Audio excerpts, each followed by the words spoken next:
दुआए जिंदगी बदले, दुआए जिंदगी बदले। तकदीर बदलती है मुत्तर की दुआओं से। কোন আল্লাহ পাকের আশিক বান্দা তার দোয়ার বরকতে আল্লাহ সিদ্ধান্ত বদলে যায়।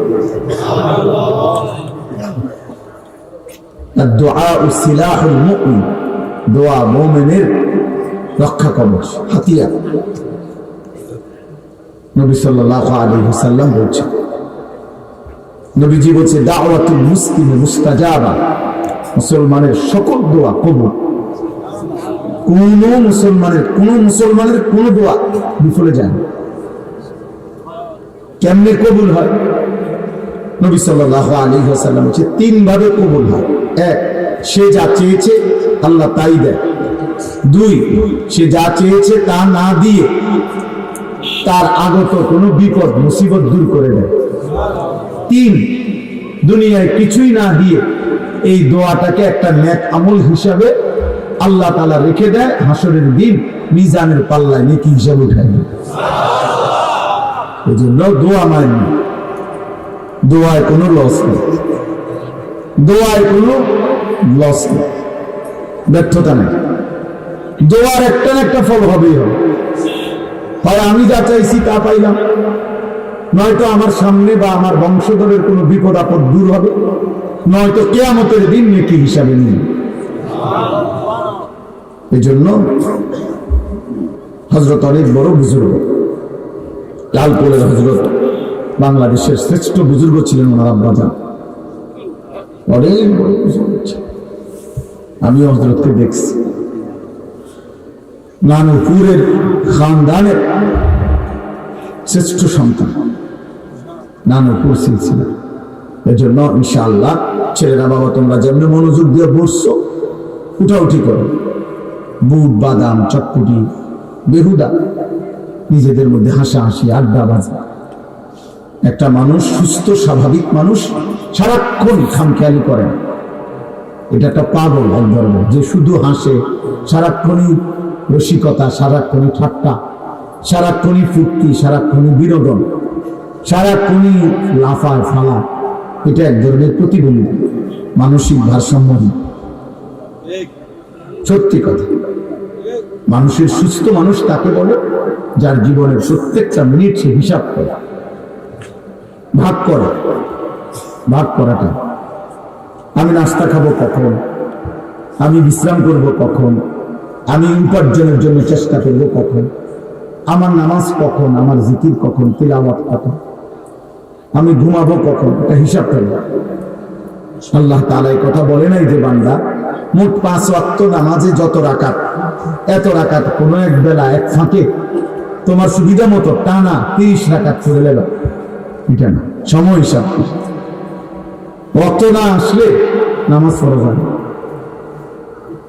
ওয়াক্ত হওয়া এটা আমাদের একটা কি ফরজ, সময় হওয়া।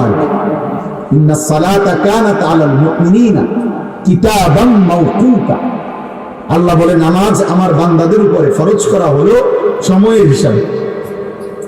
কিসের হিসাবে? এই জন্য আমি এটা বললাম প্রথম কথা, ছেলেদের, তোমরা অনেক ছেলে আছে 24 ঘন্টাই তামাশা, এটা পাগলের কাজ।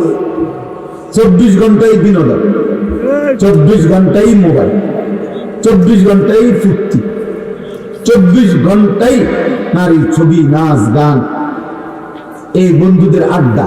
এটা এক ধরনের পাগল মাতাল মানুষের কাজ। বুঝতে শিখো,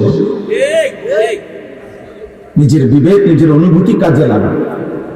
মানুষকে বিবেকবান বলা হয় যার, কেন যে বিবেক মানে কি? বিবেক মানে হলো যার মধ্যে পার্থক্য শক্তি আছে, পার্থক্য করতে জানে যাকে, এটারে বলে বিবেক। বিবেকের কাজ হলো পার্থক্য করা, এটা হালাল, এটা হারাম, এটা উচিত, এটা অনুচিত, এটা আদেশ, এটা নিষেধ, এটা করা যাবে, এটা ছাড়তে হবে।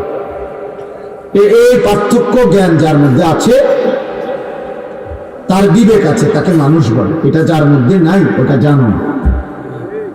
এই জন্য জানোয়ারের কোনো বিবেক নেই, জানোয়ারের কোনো বিবেচনা নেই, এটা জানোয়ারের স্বভাব। হালাল হারামের পার্থক্য যার মধ্যে নেই। এই জন্যই যেই মানুষ জওয়ান কিংবা বুড়া, আমি কিংবা আপনি, যার মধ্যেই হালাল হারামের পার্থক্য নাই, ওর এই স্বভাবটা জানোয়ারের স্বভাব। এটা এক ধরনের জানোয়ার, মানুষ রূপী পশু। আপন মাকেও দেখে, আপন বোনের দিকেও তাকায়, আবার মোবাইলের অস্থির উলঙ্গ নর্তকীর দিকেও তাকায়। কারণ এটা জানোয়ার, এই জানোয়ারের কাছে কোনো হালাল হারাম নেই। কষ্টের মেহনতের টাকাও নেয়, সুদের টাকাও নেয়, কারণ এটা জানোয়ার, এর কাছে কোনো হালাল হারাম নেই। তার কাছে কুকুর ছাগল বরাবর, কুকুর ছাগল বরাবর, হালাল হারাম নেই। মদও খায়, মধুও খায়,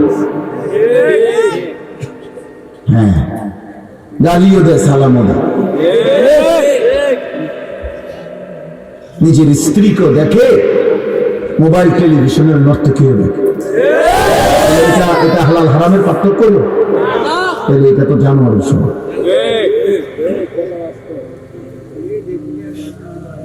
এই জন্য প্রিয় ভাই, একটা ছেলে হলো, একটা বাবা, একজন পর্দার আড়ালের বোন বুঝা উচিত। মানুষ বলে তাকে যার মধ্যে হালাল হারাম, যার মধ্যে এক কথা পার্থক্য শক্তি আছে, তাকেই বলে মানুষ, তাকে বলে ইনসান, তাকে বলে বিবেকবান, তারে বলে বুদ্ধি সম্পন্ন। যার মধ্যে এই পার্থক্য শক্তি আছে। আমি বুঝি এটা পেশাব, এটা ফান, আমি এটা বুঝি, এটা সুগন্ধ, এটা দুর্গন্ধ, এটা হালাল, এটা হারাম।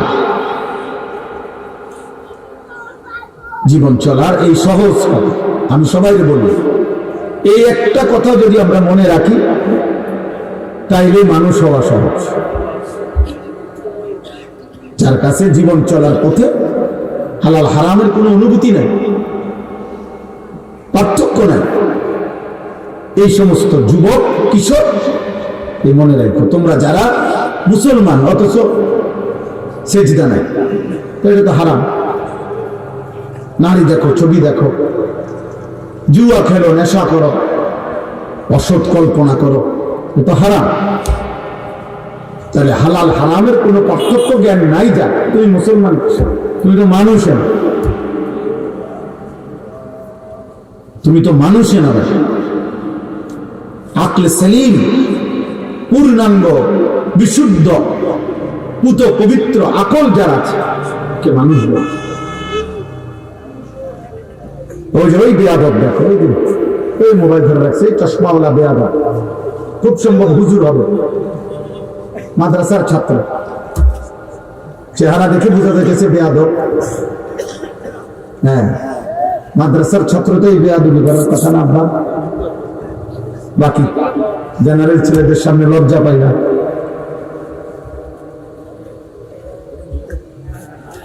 কোরআনকে অপমান করলাম, তুমি চলে গেলে ভালো হয়। এই চশমাওয়ালা অপদার্থ, উঠো, উঠে দেওয়ারে গাবদেরা আহম্মক থাকে। হে মনে করছে আমি দেখবো, আমি কিচ্ছু দেখি না, তুমি এটা দেখি। আশ্চর্য, আল্লাহ কুদরত, এটা একটা আল্লাহ কুদরত। আর জেন দিয়ে নিষেধ করার পরে মোবাইল আলগি দিলে আলহামদুলিল্লাহ আমি দেখি, অন্য অনেক কিছু দেখি। দেখেন ও যে কোন আমি দেখলাম কেন, আবার জিজ্ঞাসা করেন ও ধরছে কিনা। সাবধান, প্রত্যেকের সংশোধন হওয়া দরকার। আমরা বক্তা আসছে, বক্তা গেছে, মাহফিল করছে, এটি কোনো অবাক কিছু না। এই যে মাহফিল চলতেছে আলহামদুলিল্লাহ, এখানে আওয়াজ হচ্ছে, সারা বাংলাদেশে গলিতে গলিতে মাহফিল, সারাটা বাংলা। এই 3টা মাস কোন হুঁশ নাই বক্তাদের, বক্তা সারা বাংলাদেশে অল্প কয়জন, এর মধ্যে উপযুক্ত আরো কম, একদম কম সারাটা বাংলাদেশের তুলনা। যারে যদি মনে করেন অনেক মাহফিল, এটা কোনো বিষয় না। 3 মাসে ওয়াজ 2টা করে মাহফিল করলেও 180টা মাহফিল, সারা দেবিদ্যার উপজেলায় 180 জন মহিলা, আরো বেশি তো না। তো এখানে কোনো বিরাট কিছু না, অথচ কত বড় বাংলাদেশ, লক্ষ লক্ষ মাহফিল, লক্ষ লক্ষ মাহফিল। অতএব একটা মাহফিল করা এটা কোনো আশ্চর্য কিছু নয় আমার ভাই, অথবা আমার বাবা। আখিরাতের ফিকির চাই, পরকালের অনুভূতি দরকার, পরকালের অনুভূতি দরকার, আল্লাহকে চেনা দরকার, নিজের জীবনের উদ্দেশ্য বোঝা দরকার। আমি কে, কোত্থেকে আসলাম, কে আমারে পাঠাইলো, কেন পাঠাইলো। আমি তো আমার হাতে না, আমার সুস্থতা আমার হাতে না, আমার অসুস্থতাও আমার হাতে না। আমি চাইলেই ঘুম আসে না, শুয়ে থাকি অনেকক্ষণ, ঘুম আসে না। কোন এক অদৃশ্য মালিক আমার চোখে ঘুম দেয়।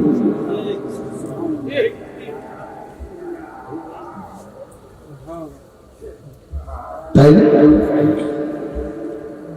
এজন্য আমরা যদি এতটুকু না বুঝি, কোন মানুষ যদি এতটুকু না বুঝে, কে আমি, কোত্থেকে আসলাম, কেন আসলাম, কি করছি, কি উচিত কি অনুচিত, আমি কে, আমার করণীয় কি, এই পার্থক্য, এই অনুভূতি, এই বিবেক, খোদার কসম যার নাই বেটা, তুই জানোয়ার বেটা, জানোয়ার বেটা, এই জিন্দগি জানোয়ারের জীবন বেটা। 365 দিনে জানোয়ার বেটা, একদিনও তোর মনে পড়লো না আল্লাহকে ফজরের নামাজে আল্লাহকে সেজদা দেওয়া উচিত? তুই কিসের মানুষ বেটা? তুই মানুষ কিসের বেটা? মুসলমান তো দূরে থাক, তোরে মানুষ বলবে কেন বেটা?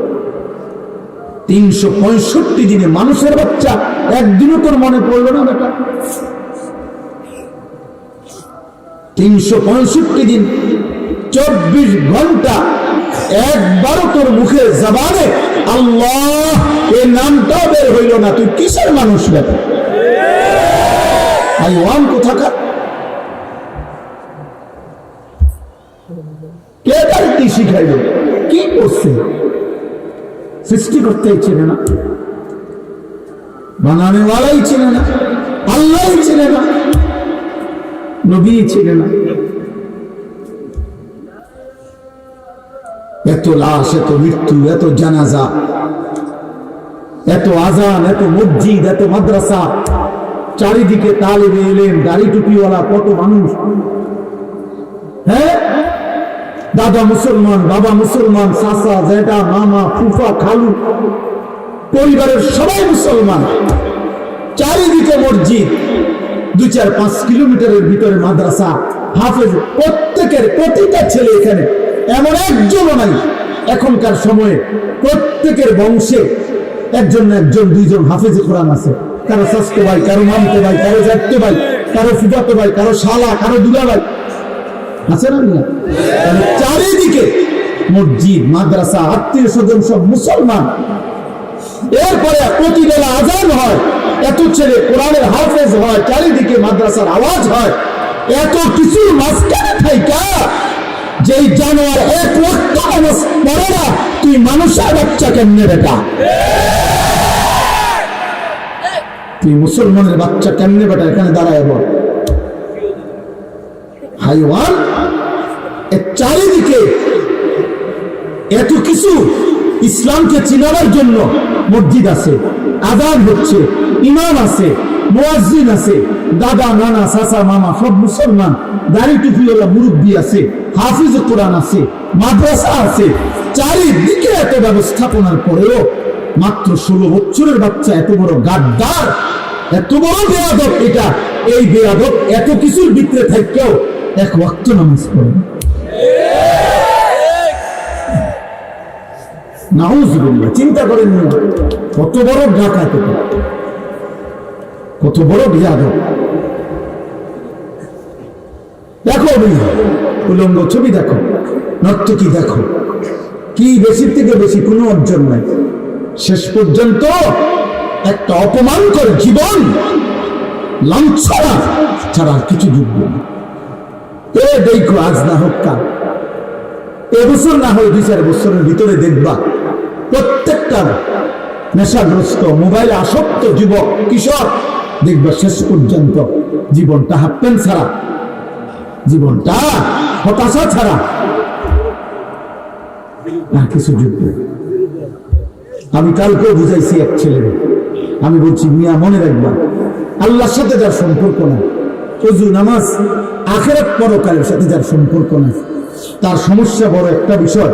সে যখন আনন্দের কিছু পায় একেবারে অতিরিক্ত আনন্দিত হয়, আবার দুঃখ বেদনার যখন কিছু পায় একদম হতাশ হয়ে যায়,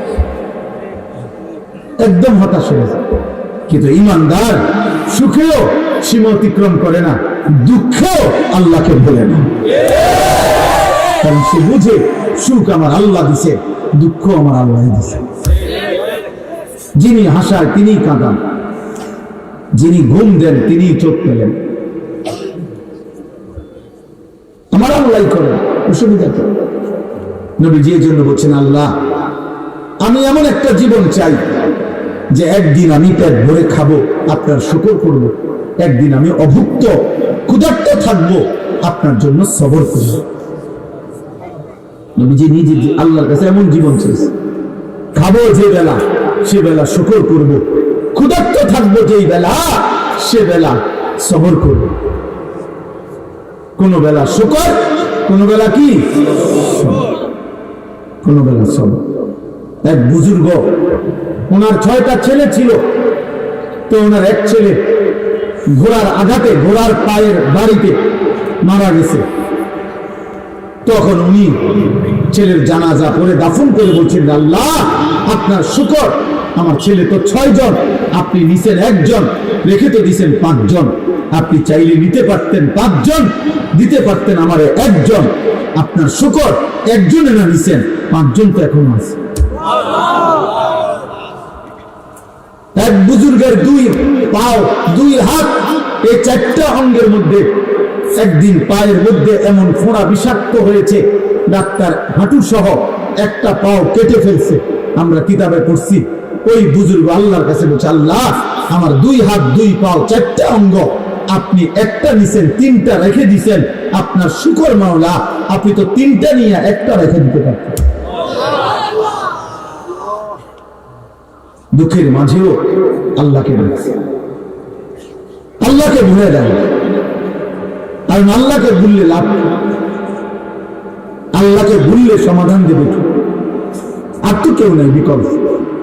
আল্লাহর সাথে নারাজ করলে, আল্লাহর সাথে রাগ করলে, আল্লাহর সাথে অভিমান করলে প্রয়োজন পূরণ করবে।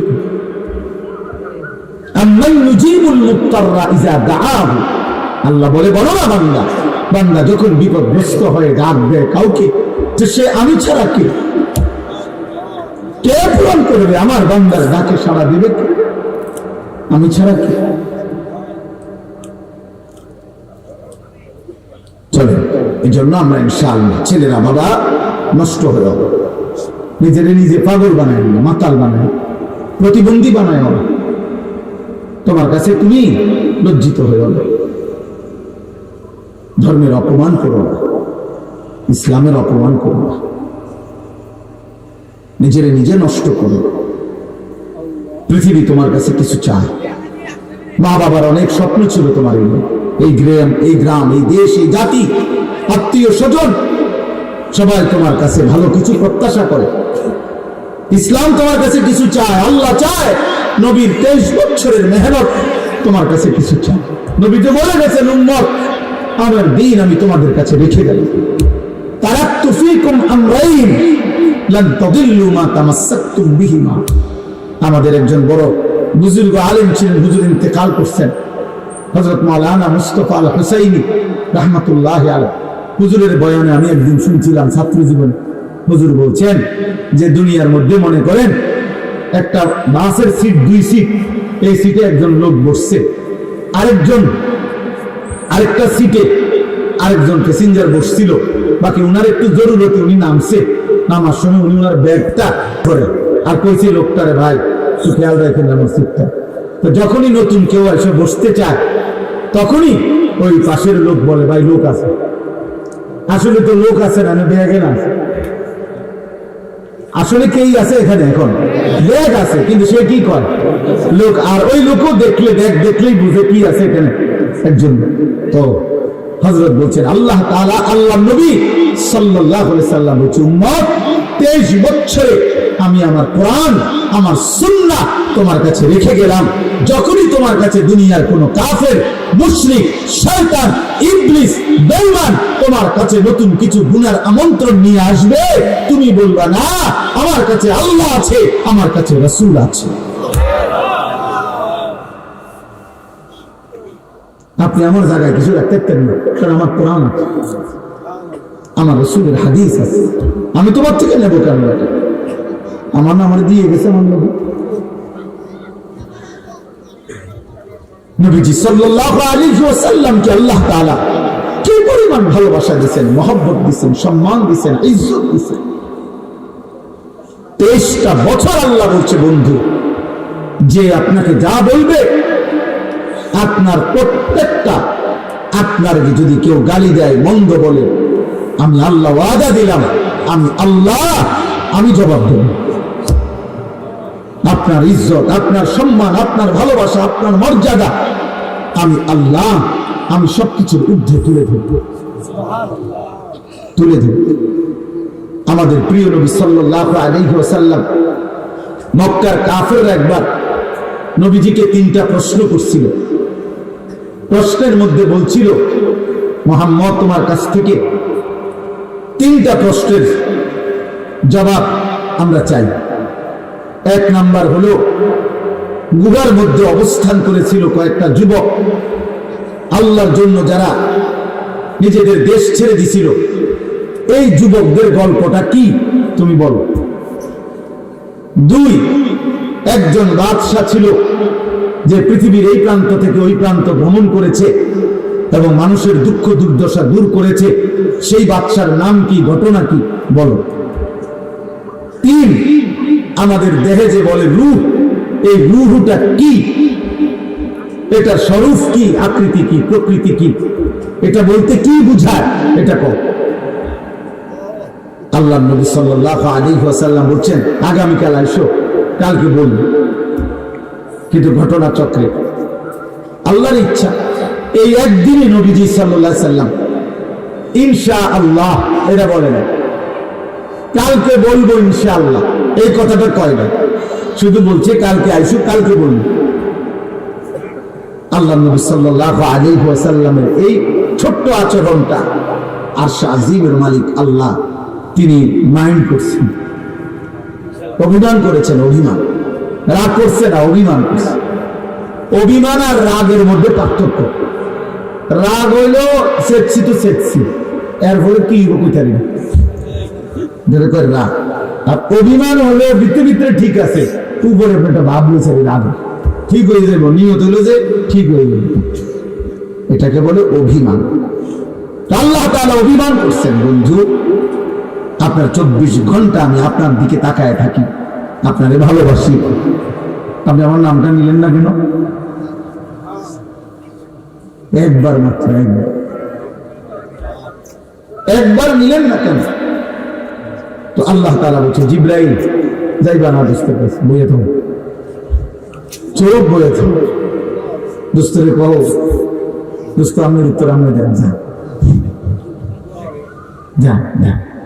আল্লাহ নবী সাল্লাল্লাহু আলাইহি সাল্লাম অপেক্ষমান, জিবরাইল আসবে।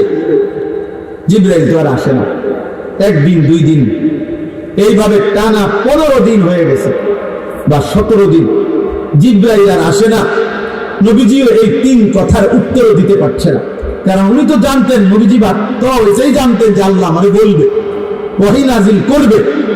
ওই যে এখানে যে একটা ফেস খেয়ে রয়েছে ইনশাআল্লাহ বলে নাই, এটা তো নবীজিরও খেয়াল নেই, খেয়াল ছুটে গেছে। তখন মক্কার কুরাইশরা কাফেররা ব্যাপকভাবে আমাদের নবী সাল্লাল্লাহু আলাইহি সাল্লামের বিরুদ্ধে অপপ্রচার, মিথ্যা প্রপাগান্ডা শুরু করেছে। সবচেয়ে বেশি আবু লাহাবের স্ত্রী উম্মে জামিল, এই অসভ্য মহিলা, যার নাম, যার কথা আল্লাহ সূরা লাহাবের মধ্যে জামাই বউ দুজনের কথাই আল্লাহ বলছে, জামাই বউ দুনো গায়ে খারাপ, বুঝছেন না কথাটা? এর অনেক জায়গায় আছে, জামাই বউ দুজনে মিললে এই নেশার মাল বেছে, বুঝেন না? জামাই বউ দুজনেই কি বেছে এই ফুটটা যিনি বেছে তুই আবার দুটাই অসৎ, যে ওদের বেড়া হে ওদের বেড়ে নাই এমন এই আবুল আহাবের কোয়ালিটি। এরা জামাই বউ দুজনে আল্লাহ নবী সাল্লাল্লাহু আলাইহি সাল্লামের বিরোধিতা 24 ঘন্টা নবীজির বিরোধিতাকারীদের মধ্যে জামাই বউ সমানতালে রাসূলুল্লাহ সাল্লাল্লাহু আলাইহি সাল্লামের বিরোধিতা করছে, কোনজন কোন অংশে কম নেই। এই জন্য কোরআনে এটা আল্লাহ বলছে সায়াসলা নারান যাতা লাহাব ওয়া ইমরাআতুহু হাম্মালাতাল হাতাব ফি জিদিহা হাবলুম মিন মাসাদ। আল্লাহ বলেন আবু লাহাব জামাই বউ দুজন শেষ করে দেব বলেছে, আমি আল্লাহ এমন বেইজ্জতি করব তোরেও তোর বউরেও, পৃথিবীর ইতিহাস তোর বেইজ্জতির কথা কোনোদিন ভুলবে না, তোদের অপমানের কথা ভুলবে। চিৎকার দিয়া ঠিক বললা দোস্ত, যদি নিয়ত হয় মস্কারি করছো গুনাহ, সাংঘাতিক গুনাহ। হ্যাঁ ঠিক আছে, বাকিরা খেয়াল করে কোন সময় সাবধান, ওয়াজে মাহফিলে ইচ্ছা করে এমন বিকট চিৎকার করতে নাই যে যার কারণে অন্যরা হাসলো। অর্থাৎ তার কথা বলতেছি না, আমি অন্যদের কথা বলি, মানে এটা খেয়াল করতে হবে, আমার মধ্যে ভারসাম্য থাকতে হবে। মানুষের মুসলমানের সব আচরণের মধ্যে ভারসাম্য থাকতে হবে, ইতিদাল। ওয়াকাযালিকা জাআলনাকুম উম্মাতান ওয়াসাতা। আল্লাহ তাআলা বলছে এই উম্মত হচ্ছে মধ্যপন্থী উম্মত, ভারসাম্যপূর্ণ উম্মত। আবেগে বাড়াবাড়ি করে না, রাগে ছেড়েও দেয়, ভারসাম্য। তো চলেন আল্লাহ নবী সাল্লাল্লাহু আলাইহি সাল্লামের কাছে এই আবু লাহাবের স্ত্রী উম্মে জামিল, এই বেটি নবীজির কাছে আয়েশা বলতেছে, মুহাম্মদ মা লি লা আরা শাইতানাকা ইল্লা ওয়াকাদ তারাকাকা। নাউযুবিল্লাহ। বলতেছে মুহাম্মদ তোমার কাছে যে একটা শয়তান আসা যাওয়া করতো, তাকে যে এখন দেখি না, সে তোমাকে ছেড়ে দিল নাকি? জিবরাইলকে বলছে। কাকে বলছে? তোমার কাছে যে একটা শয়তান আসতো, ওই এখন আল্লাহ নবী সাল্লাল্লাহু আলাইহি ওয়াসাল্লাম খুব কষ্ট পাচ্ছিলেন, আহা কি হলো, জিবরাইল আসছে না কেন, আমার আল্লাহর পক্ষ থেকে ওহী আসতেছে না কেন? নবী সাল্লাল্লাহু আলাইহি ওয়াসাল্লাম এখানে অস্থির, আর মক্কার কুরাইশরা তখন ব্যাপকভাবে বলতেছিল একে অপরকে, ইন্না মুহাম্মাদান ওয়াদ্দাআহু রাব্বুহু ওয়া ক্বালা। মুহাম্মাদের খোদা মুহাম্মদকে ত্যাগ করেছে এবং মুহাম্মাদের উপরে প্রচন্ড রাগ হয়েছে। এইভাবে চলতেছে 15 দিন বা 17 দিন পরে মহান আল্লাহ পাক রব্বুল আলামিন এই সূরা ওয়াদ-দুহা ওয়াল-লাইলি ইযা সাজা, যেটা আমি পড়ছি, আল্লাহ তাআলা এই সূরা নাযিল করে আল্লাহ তাআলা দুইটা কসম করে আল্লাহ বলছে, বন্ধু আমি আল্লাহ বললাম, আমি আপনাকে ত্যাগও করি নাই, রাগও করি নাই। ওয়াদ-দুহা ওয়াল-লাইলি ইযা সাজা মা ওয়াদ্দাআকা রাব্বুকা ওয়া মা ক্বালা। ওয়াদ-দুহা এটা কি আমি কইতেছি, সময়ের কসম করছেন, আমি এটা ব্যাখ্যা দিচ্ছি, বাকি এই মূল কথা এটা। মা ওয়াদ্দাআকা রাব্বুকা, আপনার রব আপনাকে বিদায় দেন নাই, ত্যাগ করেন নাই, ওয়া মা ক্বালা, আপনার উপরে বিরূপ রাগান্বিত অসন্তোষ হন নাই। মা ওয়াদ্দাআকা রাব্বুকা ওয়া মা ক্বালা। না বন্ধু, আপনাকে আমি ছাড়বো কেন? আপনি আমার মাহবুব, আপনি আমার হাবিব, আপনাকে ভালোবাসি বলেই তো কায়নাত সাজাইছে, আপনাকে ভালোবাসি বলেই তো সূর্য ওঠে, চাঁদ ওঠে, আপনাকে ভালোবাসি বলেই তো জগৎ আমি এত সুন্দরে সাজাইছি। আপনি আমার আপনজন, আপনি আমার ভালোবাসার জন। আপনার জিহ্বা নড়লেও তো আমার কষ্ট হয়, আপনারা কেউ পাগল বললে আমার কষ্ট হয়, গণক বললে কষ্ট হয়। আপনি কি শোনেন নাই বন্ধু? যতবার যতজন যত কিছু বলছে আমি প্রত্যেক কথার জবাব দিছি। রাগ করবো কেন? রাগ করবো? মক্কার কাফেররা বলছে মুহাম্মদ পাগল। আল্লাহ বলছে না, মা আনতা বিনিআমাতি রাব্বিকা বিমাজনুন। এই বেঈমান, 24 ঘন্টা যে বন্ধুর উপরে আমি নিয়ামত দিচ্ছি, আমার এমন বন্ধু পাগল নন। হাই হাই যুবক, আরে ছেড়ে দিলা, একটা বারও বুঝতেও চাইলা না যিনি তোমার রাসূল তিনি কেমন, তার চুল কেমন, তার সাজ কেমন, তার চেহারা কেমন, তার কথা কত সুন্দর, তার আচরণ কত সুন্দর, তিনি কত সুন্দর ছিলেন। জীবনটা শেষ করে দিলা সিনেমার নর্তকীর পিছনে, এমন সুন্দর রাত শেষ করে দিলা ফুটবলের খেলোয়াড় দেখতে দেখতে। কোন নাফরমান, কোন কাফের, কোন ইহুদির বাচ্চা, কোন খ্রিস্টান, কোন মুশরিক, কোন বেঈমান 24 ঘন্টা যারা ইসলাম এবং মুসলমানের বিরুদ্ধে প্রতি সেকেন্ড ষড়যন্ত্র করে, ওই বেঈমানদের মতো যারা সাজো চলো, তাদের চলাফেরা আচার ব্যবহার যাদের পছন্দ, তোর কপালে থুতো মারলাম, তোর কপাল, তোদের যাদের চুল বেঈমান মুশরিকের মতো, তোর কপালে থুতো মারলাম, তোর কপালে, তোর কপালে থুতো মারলাম, তোর চুলের উপরে। মুসলমানের ঘরে জন্ম নিয়ে আল্লাহ ভুলে গেলেন, মায়ের 2 বছরের দুধ ভুলে গেলেন, 9 বছরের 9 মাসের মায়ের গর্ভে ভুলে গেলেন, নাফরমান, একবারও চিনলি না। এই বেঈমানের অনুসরণ করিয়া কেন? ইহুদির বাচ্চা তোর কি হয়? ওর মতো চুল রাখলি কেন? খ্রিস্টানের বাচ্চা তোর কি হয় বেটা? হ্যাঁ, পেশাব করে পানি নাও না কেন? রাস্তায় কোনোদিন কুত্তা দেখো না? তো কুত্তার সাথে একটা ছবি উঠে না? হ্যাঁ, কুত্তার লগে একটা সেলফি তোলো।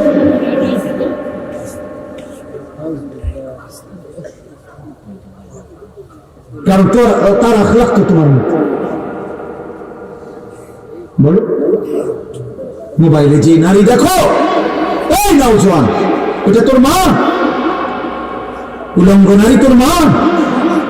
বেহায়া নারী তোর বোন, তোর মেয়ে বেটা? একবার কল্পনা কর বেটা, একটা ছেলে ভাবো বেটা, তোমার মাকে এমন উলঙ্গ কেউ দেখুক? তোর রক্তে যদি মানুষের রক্ত হয় মেনে নেবে এটা? তোর রক্তে যদি মানুষের রক্ত হয় তো সে কি কারো মা না? তোর বোনকে কেউ বিবস্ত্র দেখুক তো ওটা কি কারো বোন না? তোর মেয়েকে কেউ উলঙ্গ দেখুক ওটা কি কারো মেয়ে না? এই জন্য কেমন নবী ছেড়ে দিলেন?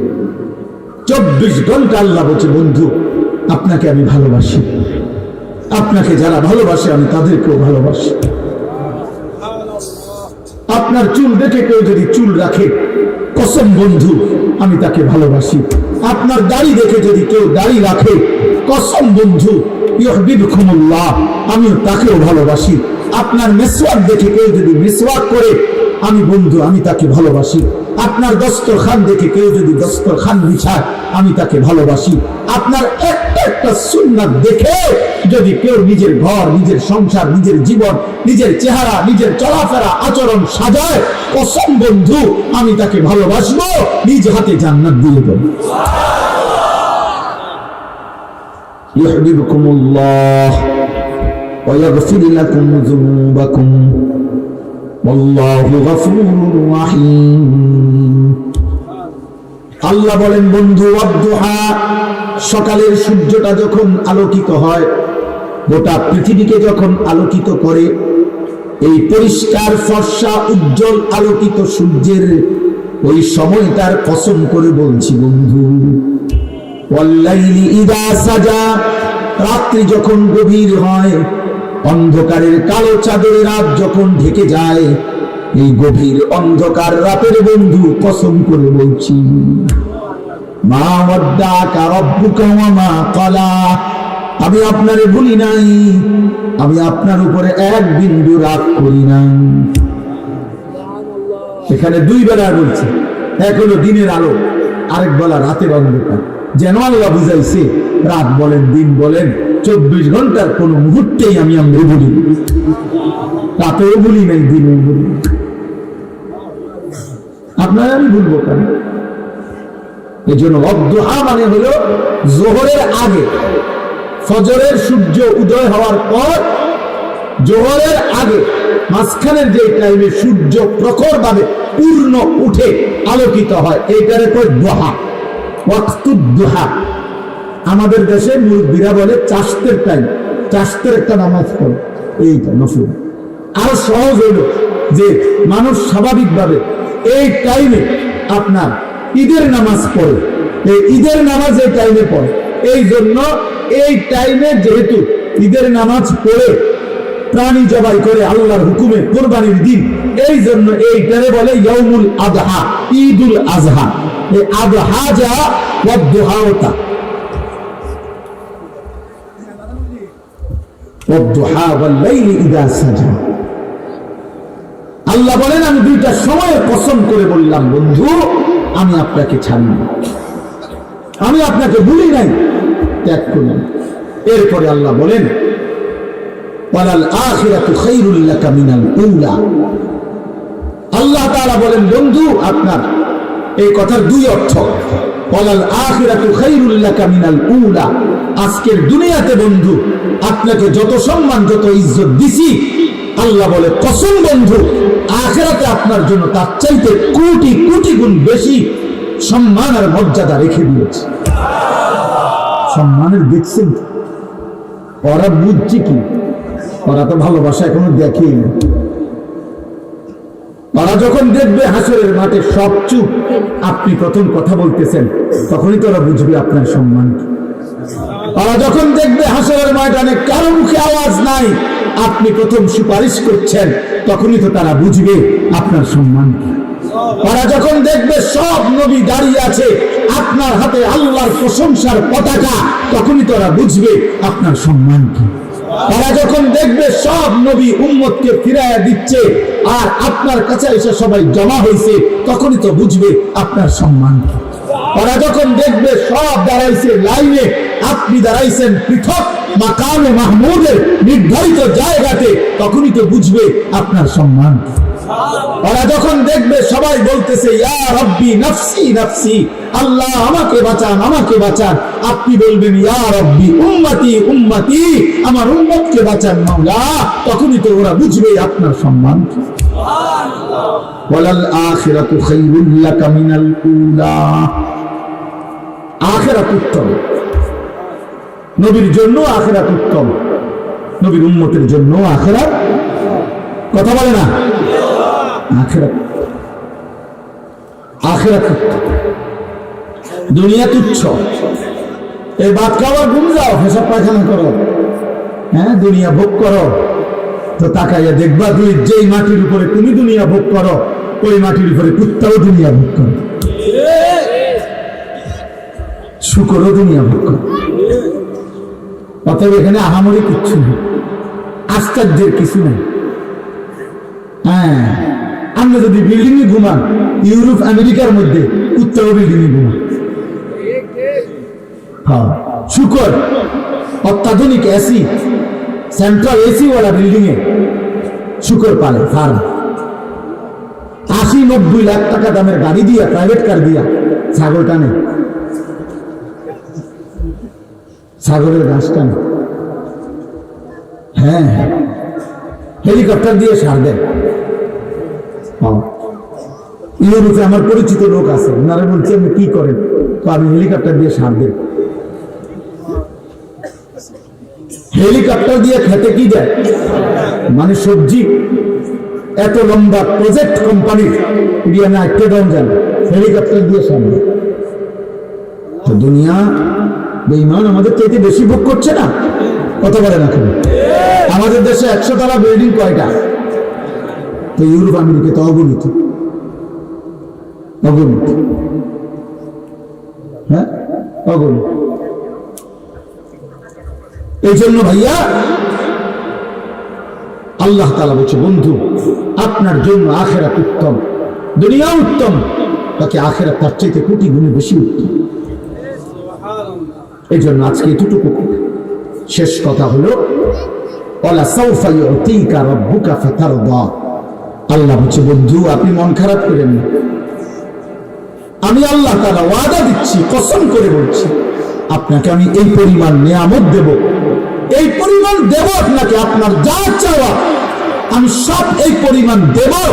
দিতে দিতে আপনি যখন খুশি হবেন, আপনার মুখে যখন হাসি ফুটবে, আপনি যখন সন্তুষ্ট হবেন, ওই পর্যন্ত দিতেই থাকবে। এখানে শুধু একটা কথা বলি, আল্লাহ নবী সাল্লাল্লাহু আলাইহি সাল্লাম একদিন আল্লাহর কাছে এটা বলছে, মাওলা ইব্রাহিমের মতো নবী বলছে, ফামান তাবিআনি মিন ফাহুয়া মিন্নি,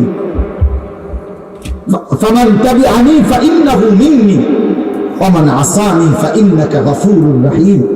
ইব্রাহিম নবী তার উম্মতের ব্যাপারে বলছে, আল্লাহ এ পর্যন্ত যারা আমার কালেমা গ্রহণ করছে, আপনার উপর ঈমান আনছে, ওরা আমার, আর যারা নাফরমান তাদের ব্যাপারে আপনার। ইব্রাহিম নবীর দোয়া কোরআনে আছে, নূহ আলাইহিস সালাম, ঈসা আলাইহিস সালাম নবীজি উচ্চারণ করছে, আল্লাহ ঈসা নবীর দোয়া ছিল, ইন তুআযিবহুম ফাইন্নাহুম ইবাদুকা ওয়া ইন তাগফির লাহুম ফাইন্নাকা আনতাল আজিজুল হাকীম। আল্লাহ আপনার বান্দা, আপনি যদি আযাব দেন তাও আপনার, আপনি যদি মাফ করে দেন তাও আপনার। আল্লাহ তাআলা নবী বলছেন, মাওলা ইব্রাহিম নবীও অর্ধেক করে ফেলছে, ঈসা নবীও আপনার আপনার হাতে তুলে দিছে, কিন্তু আমি মাওলা হাত তুলছি, আল্লাহুম্মা উম্মতি উম্মতি, আল্লাহ আমি আমার শেষ উম্মতটারও মাগফিরাত চাই।